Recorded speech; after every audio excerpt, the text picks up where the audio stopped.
Thank you. So I think we are all running short of patience as well as time. Some people have to catch their flights also. May I quickly invite the panelists with me, Dr. Upasana Saxena, Dr. Ajay, I think is there as a medical oncologist, Dr. Deepak Gupta, Dr. Kanu Patro, I think is joining online, Dr. Nikhil, Dr. Naveen, and Dr. Sridhar. Dr. Sridhar, kindly come back. So I had already shared the slides and the cases with the panelists, and I expect a very quick answer from everyone. So we'll wrap up whenever the organizers give us the indication. So for everyone's information, a 65-year-old gentleman with squamous cell carcinoma treated with radical CTRT. 1 year later, this gentleman presented with headache, vomiting, and hemiparesis. He has symptomatic metastasis. PET scan showed that there is no extracranial disease. And on MRI brain, there is a solitary, cystic, large size metastasis with perilesional edema. So I think Upasana is missing. Maybe Dr. Naveen can start with this. That what is the optimal MRI protocol? You know, the basics are very important. What is the optimal MRI brain protocol for a patient with brain metastasis, especially, you know, when you're seeing a solitary metastasis and you want to make sure that you want to consider whole brain RT versus SRS? So what we do generally in our institution is that in addition to the usual diagnostic MRI that we get, we ask for additional sequences, especially the 3D-FS PGR, which is generally the SRT protocol where you have zero gap. Better now? Yeah. Yeah, so 3D-FS PGR sequence is what we get, which is with contrast T1, and it has got zero gap, so that your reconstruction is also better, and you are able to see in all three axial, sagittal, and coronal sections, so that you can evaluate it properly. So good quality MRI. Yes, Deepak. We in some cases we also advise to do a delayed MRI contrast sequence, because this help to, you know, better delineate the GTV, as well as you can pick up more number of metastases. Any experience of using double dose and triple dose of contrast? Double contrast actually helps you pick up even a 3 mm metastasis, especially if you're going to do a focal RT. It's really beneficial to take thin cuts, take a double contrast, which would detect even a 3 mm mets, which you would miss and would come back later in 2 to 3 months. So one important lesson is that it has to be a high quality MRI, contrast sequences, 3D sequences, delayed sequences, and maybe double and triple contrast if renal functions allow. Has Dr. Kanu joined us? Dr. Kanu, are you there? Yeah, yes, ma'am. Good evening. Hi, Kanu. Hi, ma'am. Hi. So is your approach to cystic metastasis any different from solid metastasis? And how would you approach this patient? So if the cystic metastasis is there, I will see the size first. And most of the cystic metastasis with genetical abnormalities like ALK fusion. So I will see if there is a cystic met is there. I will see the any midline shape or compression. I will go for the surgery first if there is a single lesion. And I will ask for more genetical mutations before going the particular treatment. Excuse me, can you give one more mic here to the panelist? Okay, cystic metastasis, I think, denotes that the tumor is more aggressive. Cystic metastases are usually diagnosed late in large sizes, and that is why probably this patient was also highly symptomatic. Kanu, this patient had hemiparesis when he presented. So how would you approach this patient? Would you want a surgery or straight away go with radiation? If there is a single lesion and a good extracranial control, I will go for the decompression. Then I will plan for the cavity SRS. My other panelists agree with this approach of decompression. So I think everyone agrees because the patient is symptomatic and there is a midline shift also. Not decompression. We want complete surgery for that. Yeah, complete. Okay. Complete surgical excision. So the expectations are very high here. But so this patient also underwent tumor decompression. There was immediate relief of symptoms and there was improvement in the neurological status. And later on, we gave this patient fractionated SRT. So Dr. Sridhar, would you, if you were to treat resection cavity here, would you do a single fraction? I know you're very fond of 5 fractions. 5 fractions. I don't. 3 to 5. Actually, we can consider for 3. There is no eloquent area there. Yeah. We can go for 3 fractions as well. Correctly. So I also prefer 5 fraction schedule, because 5 fraction is nothing to do with the go and treat and one day and finish. So because if you see the cavity SRS, we have to take the bone chip, cavity, tract, the surgical tract and the dura. So better go for 13.5 is the standard approach we follow. Yeah, I know. Yeah, sure. There is also there is this article which says that there is a defined volume of a cystic cavity. If it's more than 10 cc actually, then your outcomes of a direct radiation, even if the patient is not symptomatic, if you directly take it up for radiation, your control rate would be lesser. So they've defined a 10 cc volume for a cystic cavity as. There is also a small concept of putting in an Ommaya reservoir to aspirate some of these lesions so that your volume of radiation decreases. So I think all these means have to be attempted. The message here is that if you're giving resection cavity SRT, it has to be fractionated because you have to add a certain amount of CTV and then you have to encompass the whole irregular volume. Well, when you're treating a metastasis, then the shape is usually spherical or pseudospherical, where you can get good dose distribution even with single fraction. This is one such example of a good quality MRI, which helps you pick up these small lesions. So basics are basic. You should have a good quality MRI. So with this, we'll come to the next case. 50 years old lady, non-smoker. She had adenocarcinoma lung. She was treated with surgery, lobectomy and mediastinal lymph node dissection, followed by 4 cycles of chemotherapy. That time, the mutational study was not done. And 2 years later, she had an episode of seizure, by virtue of which a single metastasis was picked up. There was no extracranial disease. And this is the only site of disease. So my first question is to Dr. Ajay. Dr. Ajay, she's a non-smoker Indian woman. Do you need tissue for molecular profiling? Or, I expect that majority radiation oncologists would be very comfortable giving radiation upfront to this patient. Yeah, ma'am. Presently, because of the role of the TKI or targeted therapy in lung cancer, so we definitely need a tissue, preferably tissue only, because in India or whatever labs we are having for liquid biopsy, we are not happy. So we'll prefer to have a tissue. Why can't we do it on the previous lobectomy specimen? If it is less than a year, then it is okay. But as the duration increases, that tissue become very degraded. So there is a less chances we'll get good DNA or RNA. So liquid biopsy, old tissue, still there is a chance of the mutations might have changed. That is his concern. It might be still EGFR mutated, but yes, Dr. Naveen. And also there could be some discordance between your primary and the CNS. So it is always a good idea if you're able to get some tissue from the brain, you should go for it. So surgeon, however, did a functional MRI for this patient and found that the lesion is close to the speech and the motor area. The hand grip area was close. So he refused for surgery. So Dr. Deepak, if this patient comes to you, single fraction SRS, multi-fraction, the whole brain RT, what would you do? Functional MRI has been done if it is close to motor cortex. So it is, in our practice, it is more feasible to do a multi-fraction. Probably 27 in 3 dose would be good enough with a BD more than 50. So. And what is generally the acceptable brain minus GTV dose for multi-fraction SRS? Normally, we take it volume receiving 18 gray to less than 21 cc. And now high-tech guidelines also gives 20 cc less than 20 gray. That include brain plus GTV doses. So you can follow that. Correct. So we did treat this patient with 27 gray, 3 fractions at 9 gray per fraction. She remained controlled and fine for 3 years. Then she actually had a local failure and underwent resection. And the molecular profiling was negative on liquid biopsy and previous sample as well. So this is an important paper. I'm sure some of you must be already knowing about it. This is from Vineeta et al., where they have compared 9 gray into 3 fraction versus single fraction for a large brain metastasis, and they found better control rate and lesser incidence of radiation necrosis. And in this particular paper, I think this was one of the first papers which talked about volume receiving 18 gray as an important, dosimetric parameter to predict the risk of radiation necrosis. I think rather than knowing that we have to control the volume receiving 18 gray, you should also know that sometimes you cannot achieve it. So if you're not achieving, then what is the likely risk of necrosis can also be found from this paper. And as Dr. Deepak mentioned, high-tech as well as UK 2022 guidelines have also now incorporated that dose to 20 cc volume for 3 fractions should be less than 20 gray. So earlier we only had this dosimetric data for single fraction in terms of B12.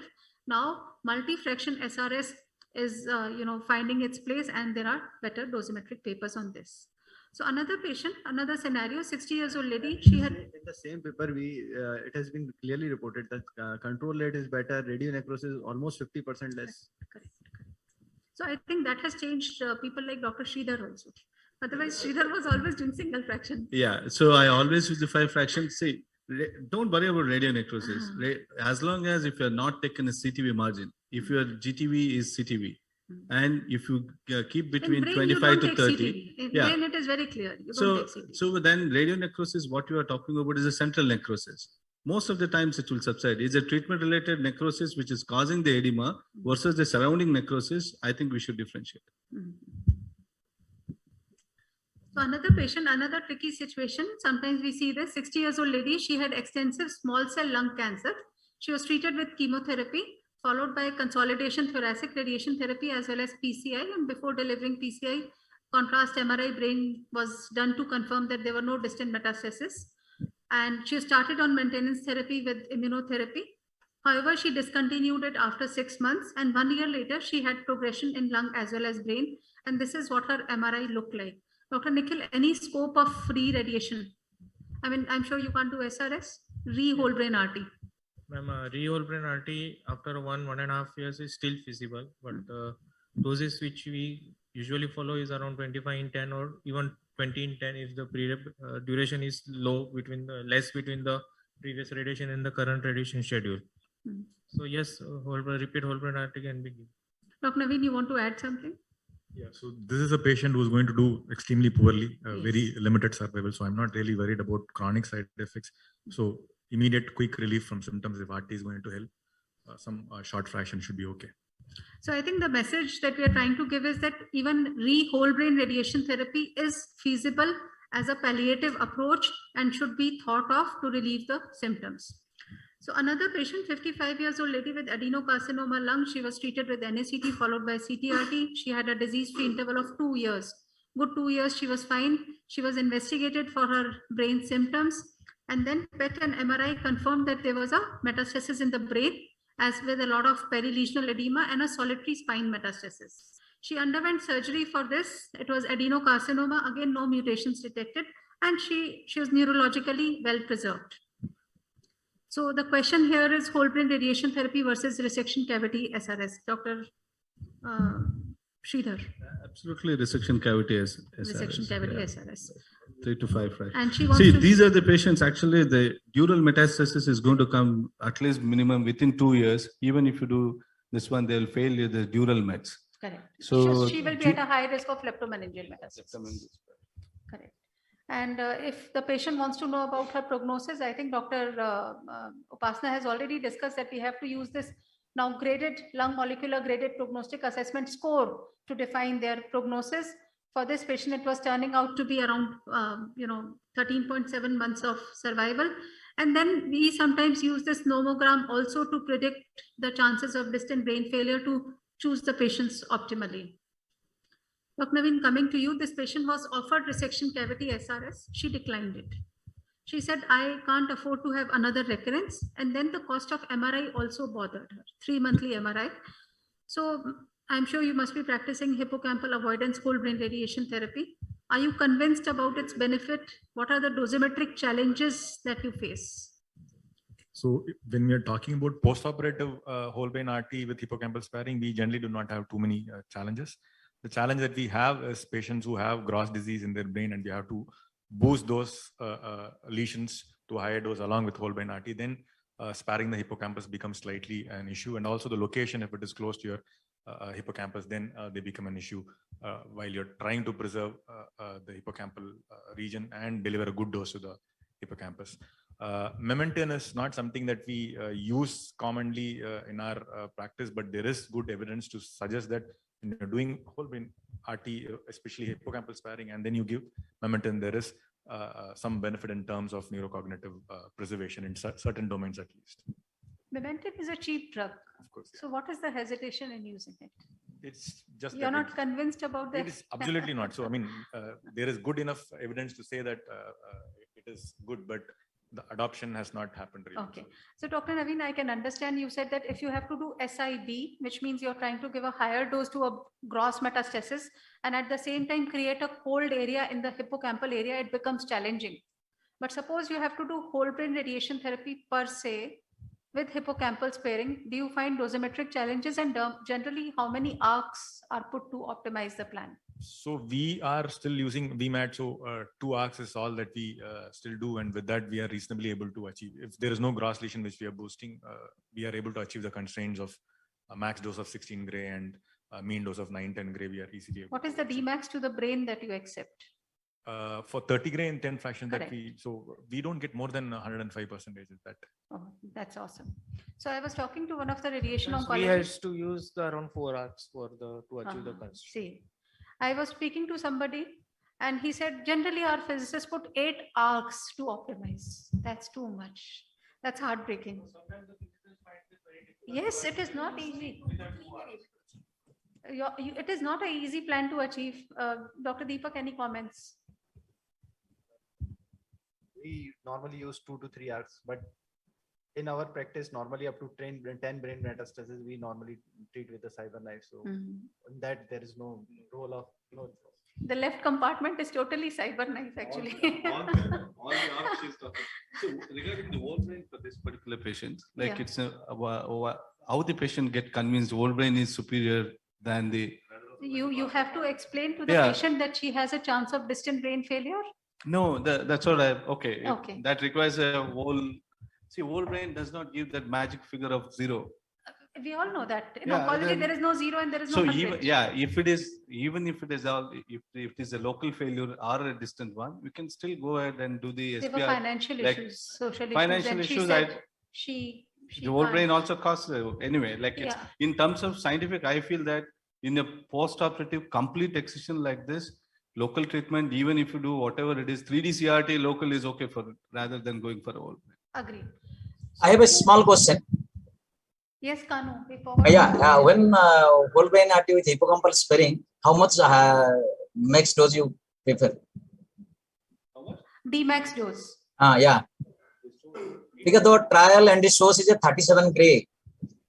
So Yes. actually, Dr. Naveen, the point is that the guidelines say that dose to 2% volume can be up to 37.5 gray. Acceptable is up to 40 gray also, which is almost 130%. The dosimetric data for the hippocampal sparing is much higher. What is usually we accept. I always fumble in that dosimetric study. So can somebody share some ideas? I I did have not not understand. really faced this challenge. So Okay. So like this was our patient's plan. I was quite not satisfied after looking. You can see a lot of dose inhomogeneity. This is what 110 and 120% look like. Would you accept this? Or would a physicist from Nikhil or Upasana Center say that I'll put another arc, madam, and I will make it more homogeneous, and they will go up to 8 arcs? Yeah, let him answer, please, if you can give some inputs. but in tomotherapy, the plan are much better as compared to I the agree. I agree. I think they are also keeping quiet. We used to do with the 3 to 4 arcs according to this one, but I don't think this much hot will not be And if acceptable. Dr. Upasana says that 110 is too much, so you'll add another arc. Yeah, we normally go for up to 108 to 109. So I think hippocampal avoidance whole brain RT sounds good, but is dosimetrically challenging to practice. And I think before actually starting a patient's treatment, few cases have to be given to medical physicists for them also to plan and go through the process. And my another concern is that gradually we are realizing that there are areas beyond hippocampus also. So I think finally the whole brain is going to be spared. They are talking about corpus callosum. So we don't know where we are heading. We'll just finish quickly. So multiple brain metastasis. My simple question is that you like to plan with a single isocenter approach or multiple isocenter with simultaneous optimization? You leave it to them. Isocentric, so that should not be an issue. But as much as possible, I think we treat in other LINAC platform. So depending on the left and right, single isocenter and non, both can be planned. Upasana, what are We you prefer comfortable? monoisocentric, ma'am. You prefer. In monoisocentric, I face one challenge. When you're taking a CBCT, then you are taking one CBCT. You cannot separately match the two separate areas. So in between, like intra, you have to take another image. That happens, ma'am. So the imaging frequency is higher, but then I don't think so. The systems will allow, because with the system will System allow does with not only one ISO center and match one the ISO one center only. will allow one CBCT and one correction. So that is when sometimes I have told my physicists to create plans with two ISO center. For this, for few of our patients, we try. This is a single isocentric plan. So where they keep the ISO center between 2 or 3 metastases, and this is the multiple ISO center plan. And when we compared that, actually we did not find any dosimetric difference. Anything from you, sir?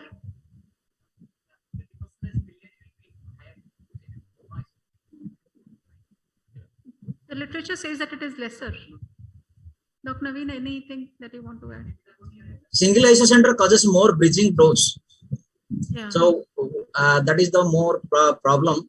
But yeah, then we have to do extra ORs in between two lesions so that it will decrease the dose to the bridge.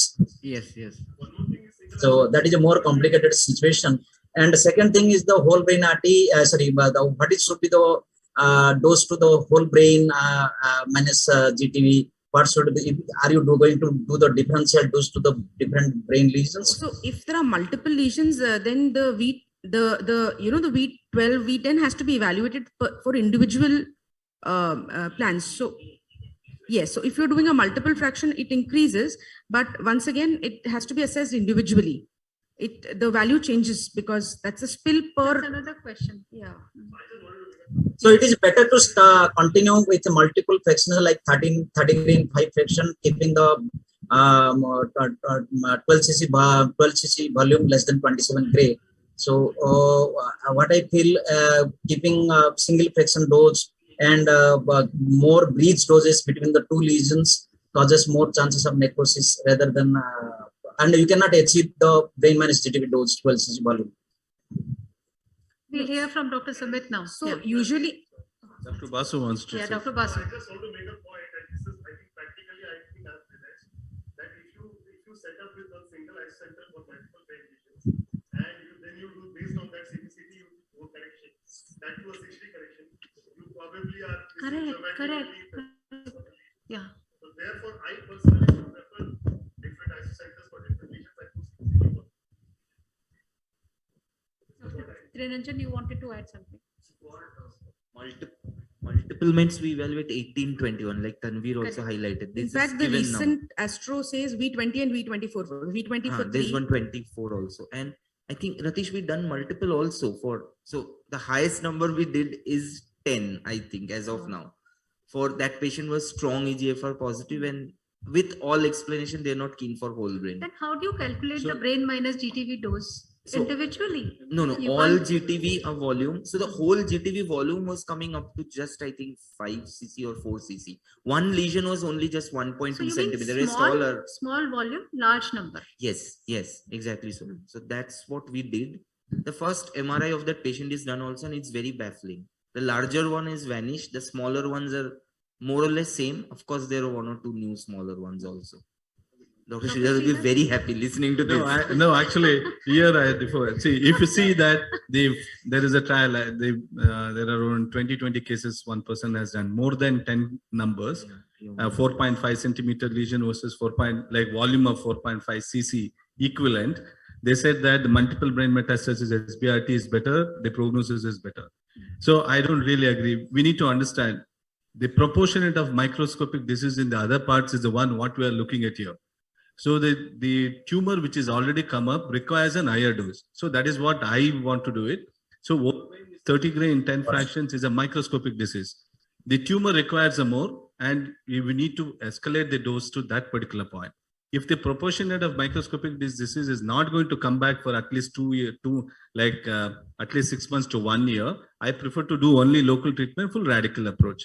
But when you give a whole brain 30 gray in 10 fractions, if you do a 6-month scan, the lesions which are which will also pops up, we are unnecessarily thinking that it is a treatment, it is a disease which has come up. Probably it may not be true. But for usually if you're doing whole brain and if there are larger lesions, so I mean, for us, it's routine practice that we do a SIB of a Absolutely. higher dose. 14-10 works out better. If people cannot say that I don't have the facilities. SIB you will works do out very SIB, well. you Either will do a Simon SIB or stereotactic boost. no, I am talking about like Whole stereotactic brain boost radiation therapy followed by boost. 10 grade 2 fractions is the one what I give it. stereotactic boost. You will Yes. give. And So if you she don't have does the SIV. facility, that's what. If you don't have the facilities, 40 grain in 10 fractions to the primary, the tumor site, whole grain 30 in 10, which is very much achievable, but hippocampal sparing may be a little bit difficult. Increase to 18 gray. 18 gray point dose is can be achievable. Other issue with the CB is the volume of the lesions also. Correct. So we are just currently treating a patient of adenocarcinoma lung, girl. Mutations are awaited, but she is symptomatic, so we are treating. So there are 7 lesions, and we are planning to treat the 13, 10, and 14, 10. But we could not achieve the constraint for that because the volume was high. So we had to reduce to around 33 But or 35. it's very common to see number maybe more, but whole volume is less. It is very common, and this will be more with EGFR positive and all these areas. This is going to be more. So that is why I prefer to have sometimes multi-ISO center plans, but simultaneously optimized. So one last situation I will give you. So this was a 50 years old lady. She had ALK mutated CNS metastasis, both lung and brain met was simultaneously detected. She underwent single fraction SRS for this lesion, as well as she was started on alectinib. Now 1.5 years later, she had a recurrence here. I mean, she presented again with symptoms. We did an MRI which showed that there was a reappearance of this contrast enhancing lesion. We kept in mind that this could be a radiation necrosis because, yeah, and MR perfusion also confirmed it. We put her on steroids. She took it irregularly. Her symptoms worsened and she underwent surgery, and surgery showed that there was only necrosis. There was no viable tumor. This is what is expected. My question is Just go back. So these are the patients I'm telling that, like, if the steroids are not able to control, just give 100 milligram bevacizumab. It responds very well. And MRI, especially MRI, should be the MRI assessment of a stereotactic radiosurgery doses. Should actually the enhancement pattern increases more than 50% of the time. They all keep on telling that there's a progression. I think RANA criteria has to be revised for the SRS dose. Agree. If you're giving bevacizumab, then how many cycles you will give, Sridhar? How many cycles? 6 cycles, 100 milligram once in 28 days. You will see actually with the 4 days after that itself will start. Standard dose of 100 milligram or per kg body weight? Flat dose. Flat dose. I would rather start the patient on steroids. I mean, I wouldn't jump and start with bevacizumab because bevacizumab for all, but it is still an expensive steroid. Correct. So if you're going to give it for a very long duration, or no, the steroids on steroids for 1 month afterwards, the diabetes and the hypertension is more expensive. More than a month, then I would think of giving something. So anyway, this lady underwent surgery and histopathologically it was only necrosis. My question is that all of us understand that ALK mutated CNS metastasis or EGFR mutated patients are likely to survive more, and even the incidence of radiation necrosis is higher in these patients. Also, is there any data on dose de-escalation for SRS doses in patients who have these mutations? That is the question. Single fraction. The best thing is to avoid radiation in these patients, especially if you have a good agent which is going to have a good CNS penetrance, then Correct. possible. And if the patient is asymptomatic, one of the options is not to treat these patients and wait for. But if you are giving radiation, then full dose, whatever is required as per the standard volume. treatment, we would do that. Because the lower the dose you would give, you know that your local control is not going to be good. So thank you so much, panelists. Thank you, Kanu. Thank Thank you you, so much. ma'am. We are winding up. Yeah. Thank you, Dr. Thirinanjan. Thank you so much, Dr. Vineeta, as well as all the panelists for a wonderful discussion. I'd like to conclude the session. I'd like to thank before that Thirinanjan as well as the organizing committee for giving this opportunity. Thank you so much. Over to the organizing committee. Thank you to the